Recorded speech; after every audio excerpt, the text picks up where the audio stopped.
One. Ted Cox, how we doing? I'm great, mate. How are you? Great, mate. So this is a new thing on the channel. Ted is our first guest.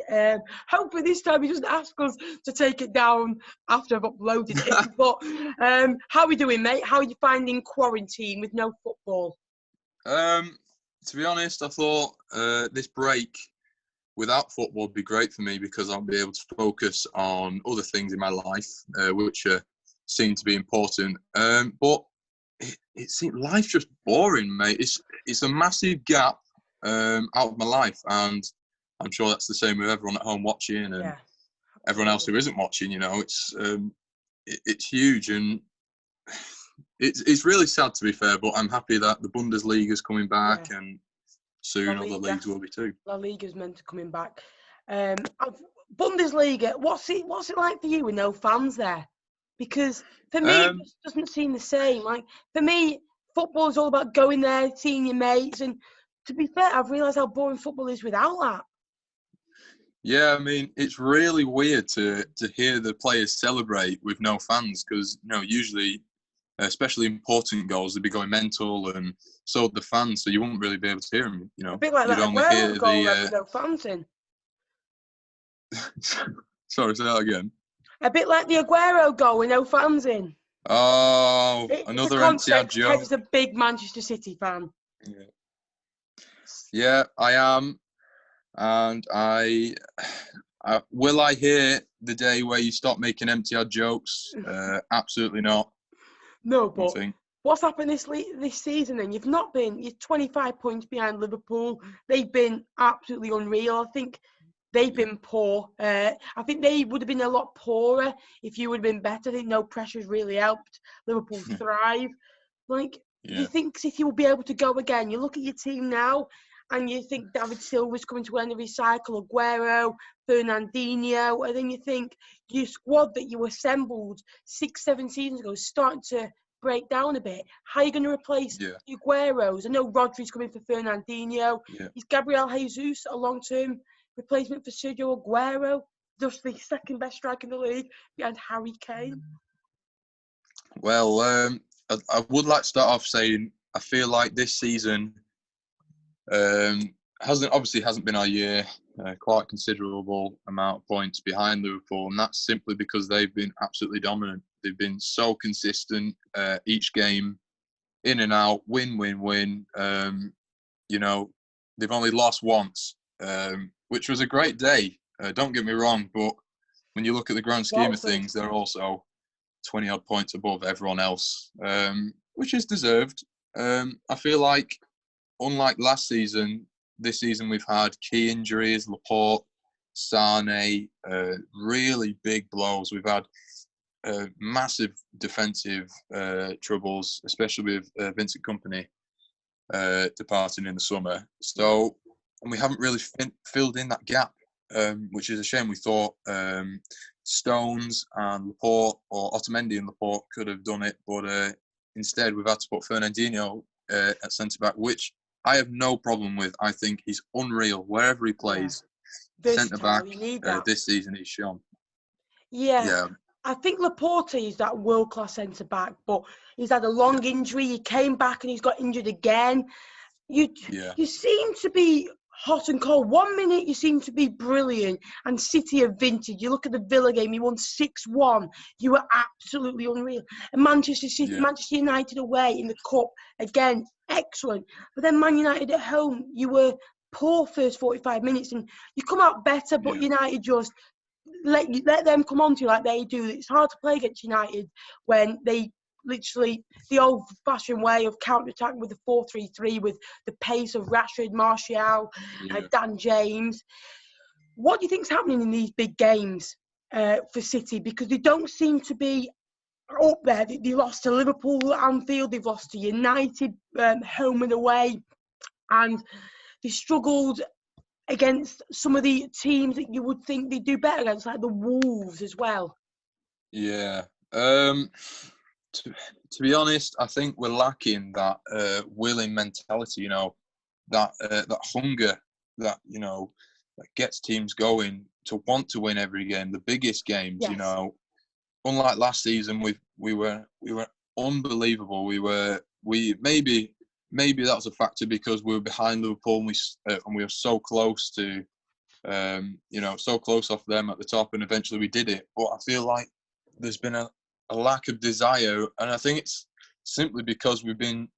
I know it sounds a bit silly, but I think because we've been so successful recently with Pep and everything that it's not getting boring, but it's certainly the players are getting used to it. They're getting used to winning so much, and it just doesn't feel the same, does it? Like no. It's like when you play. We've had it before when we played football together. We kind of get bored of playing, and you get frustrated. You want to do things better. And for City, they've been so high with so many good players and pros, and it's like, how can you improve? Like you look at your squad, Edison. He's developed goalkeeping, like great with his feet, good with his hands. Great keeper, and then you've got full-backs. You've got Zinchenko, Mendy, who's got like legs like spaghetti. Let's be honest, always seems to be injured. But going away from that, Man City for the time being, the Premier League. We've seen La Liga is set to return on June the 8th. Bundesliga is back. Borussia Dortmund and Bayern Munich are in a title race. They're storming to the top. Will we see football in the Premier League back? We've seen Troy Deeney this week. Doesn't want to come back to training because he wants to look after his little boy, which is understandable. What should happen? Deeney has come out and said that he does not wish to play, and so has Sterling and Aguero. And I've seen Joey Barton's given his opinion on that. He believes that players should get back in, considering the amount of money they're being paid. And it's just one of them. It's to start the league again, it can be dangerous for players, and not to mention their families, not to forget the families as well, because that's the end of the day. We want to protect so many people and save lives and everything that the government are telling us, but there's also the other side of the argument where everyone wants the league back, and for me, we have to prioritise our health and everyone's health and everything like that over entertainment, and I think that should always be like that. But if there's definitely a safe way to get the league back and running and get teams, back playing against each other, like Germany, they seem to do it really well. Testing each day, 100%, making sure that everyone's fit and healthy, and Well, a lot of clubs you've seen in Germany, they self-isolate together. I know Manchester City, Tottenham, the bigger clubs have the facility where they can stay together. I'm not sure with the likes of Burnley, if they are, Bournemouth, down the leagues. For me, I want football to return. However, I want to save lives and keep things safe. But for me, I don't see any point into rushing anything. I agree with League Two, Bannerman National League, League One clubs. They need that when they need the notice of when can they cut the pitches again, when can they start paying wages again. Whereas in the Premier League, there's such big money on offer. The Championship as well. I think last year Villa got something like £160 million for being promoted. That money you cannot throw away. You have to eradicate decisions. So for me, I think the best thing is to do is to bring it back when it's safer again and when we can play football. There's no need to rush into it. What's your thoughts? Oh, definitely, we don't need to rush because at the end of the day, it is going to come back, and everyone's been so patient in quarantine, waiting for rules to be lifted or more rules to be implied. It will come back, and I think everyone needs to start realising that. And as much as it's so hard for me to accept that too, because believe me, I want it back as much as everyone else does, the game. But patience is key, and I agree, no rush. By the way, if you see me looking down, guys, I'm just looking at questions for the podcast to keep it as interesting as we can. Going on to the lower leagues of football, now you've come and seen Fleetwood a few times this season, and I remember asking you in February, mid-February, when we played Peterborough, and currently we were 3 wins in 3, and that was the first time we got that little run all season. We had 2 wins, but we always seemed to struggle in that third game.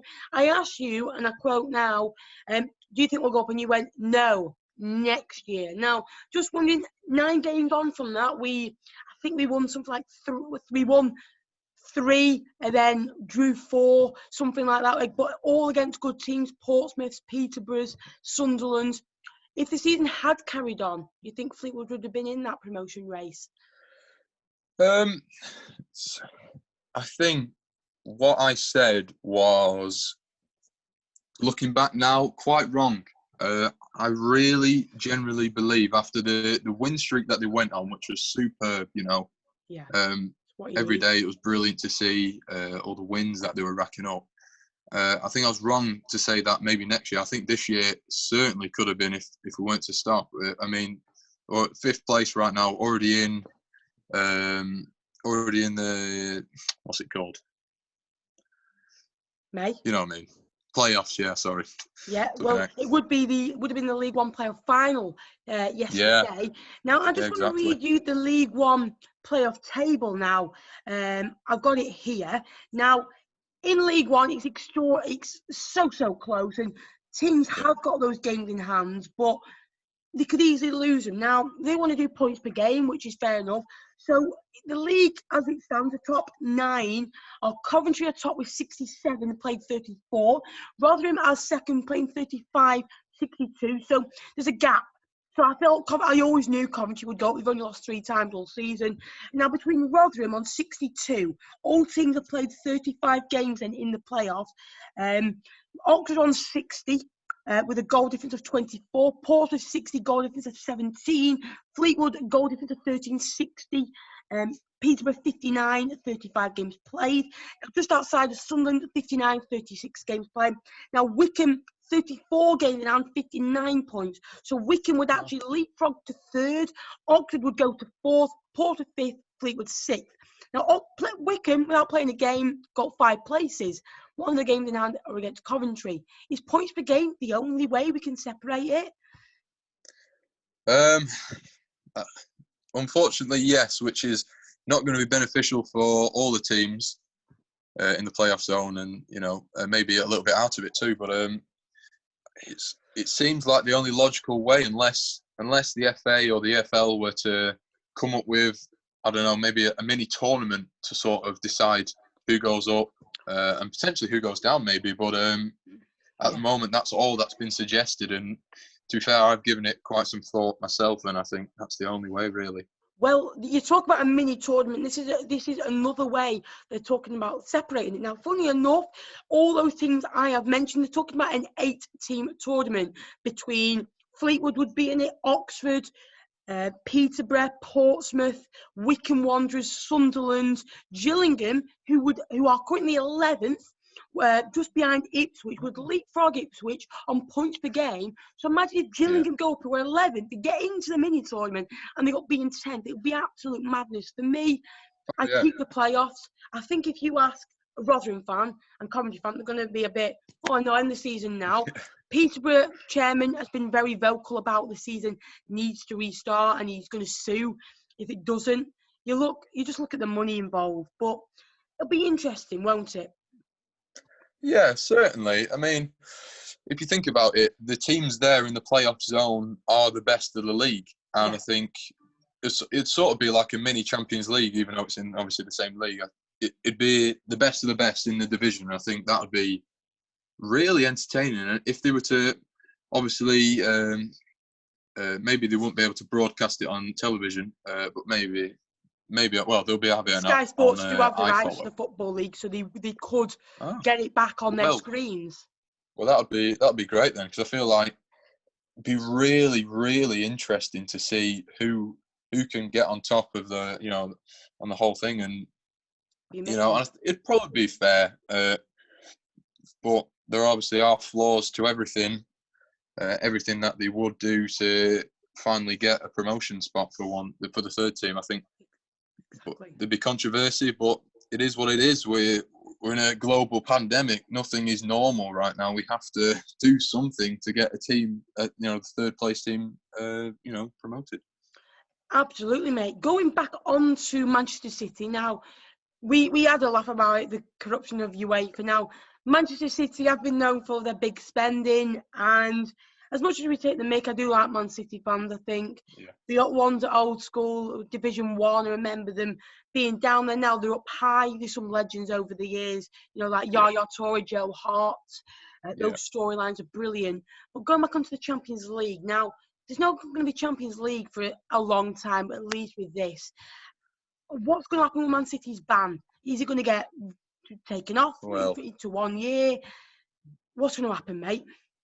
Well, I mean, I've heard quite a lot, and to be fair, some of the sources which have come out and said all these things, it's all the information's quite jumbled up. So even I and other City fans are sort of struggling to realise what's really happened. Obviously, it's due to financial fair play reasons and some dodgy stuff which potentially could have happened. But only club officials will really know what really happened. And but the club's chairman has come out and said that to the players, supposedly, that this ban will be lifted, because obviously they've given it us, but they have to officially give it us after we've gone to court about it. And it seems like they're very confident that we'll get it done in court, it'll get lifted. And I really hope so, to be fair, because if we want our club to develop even more than it is, we need the Champions League to attract the big players. Exactly. Because who wants to join a team who hasn't got Champions League? Exactly. It's huge. People talk about the money. It's the players and can set you up. But and you see like Arsenal, they've been banned for the Champions League for what? 3.5? Oh, sorry, they haven't been banned. No, but only joking. No, but exactly. You think you either Pep, he'll stay if you don't get the Champions League. I don't. But for me, you look at the last 2 seasons, you've been knocked out to Liverpool, and to Liverpool, away from home, they absolutely came out. You remember watching it. He scored 3, and for them, you can just say, fair play, they were the best. But I followed Tottenham, and the first leg, I remember Sergio Aguero missed a penalty. Things went right for Spurs. Kane went off injured. Son scored 1-0, and I thought, City scored early, and we go on. It was a madness game. It was 3-2 after, 21 minutes, something like that. 21 minutes, was it? Something like that. It was, unbelievable. And then Llorente scores, which I look back at now and think, handball with his every hand. Day of the week. What do you think about the VAR moment? We have to talk about VAR. Yeah, I can remember it very, very vividly. It's the game which I've only watched once, and that's live. I've never watched the highlights. I'm the same with the Champions League final, by the way. Well, yeah. I mean, that never happened. I'm absolutely sort of not heartbroken, but I'm really upset the way it ended up, because that season it seemed to be the one for us where we would got into the final. I feel like we not comfortably would have beaten Ajax, but certainly would have done a job against them. But at the end of the day, if you're off, you're off. You can't argue with the rules, and as hard it is for me and other City fans to accept that, it's true. And it's a great call. I mean, me and my dad went absolutely crazy.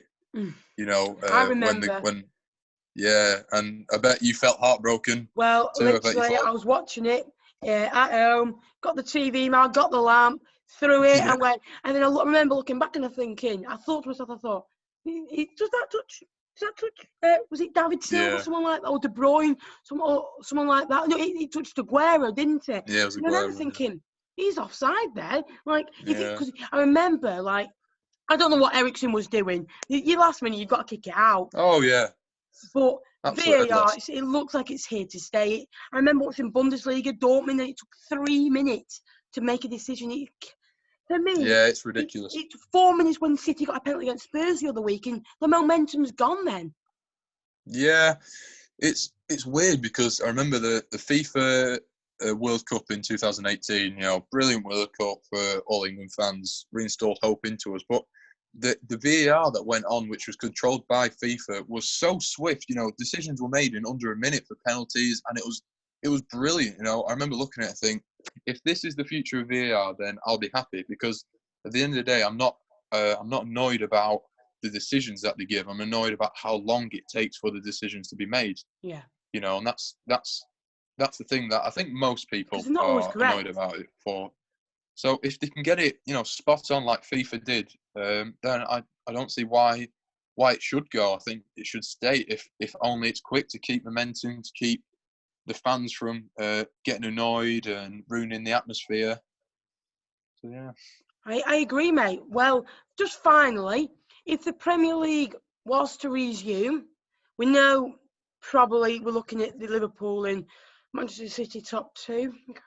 Absolutely thrilled that Liverpool have won the league, But there must be a lot of clubs looking to get top four. Who? I think Tottenham have to. Yeah. I think Mourinho has come into a bad team. I really do. I think the momentum. I think there's a lot of unstable in the dressing room. I think, there's a lot of poor players in that team. Yeah, I think he came at the wrong time, but I think that's a discussion for another day, really. I could talk about that for hours, about Mourinho, but, Mourinho has to make that priority that he gets top four, because Champions League's obviously every team wants. I think Tottenham are a great team. Yeah. Great you always stadium. have been. Yeah, exactly. Lovely new stadium, I must say. But I feel like you guys have to push for that. Chelsea, definitely. Chelsea are a club that are developing, quite a young squad. For them, that would be brilliant. Frank Lampard, that would be a great achievement for his first season at Chelsea. Arsenal, Arsenal as well. Arteta, he's come in quite late, maybe too late, I feel, to be thrown in at deep end. I know he learned from Pep, which he's given him most of the experience that he needs. It's a big difference. And, I think that also has to be a priority for them. But to be honest, I think they're the three main teams who will need it. Not Man United can go again. Because Man United are... So if I had to put you on the spot, quick fire to finish off with, top four, so Liverpool, Man City, who then? We've not even talked about Sheffield United, Wolves. They're a possibility. Well, yeah, exactly. There are other teams who I could mention. Leicester City as well. I think top four, seriously, I'm going to go with definitely not United, let's put it that way. Sheffield fourth. Ooh, Leicester getting third. They've got that gap. You've got to remember, they have got that comfortable little gap. They haven't been great since Christmas, but they've got that gap. Yeah. That point gap can make the difference, really, between two places. But I feel like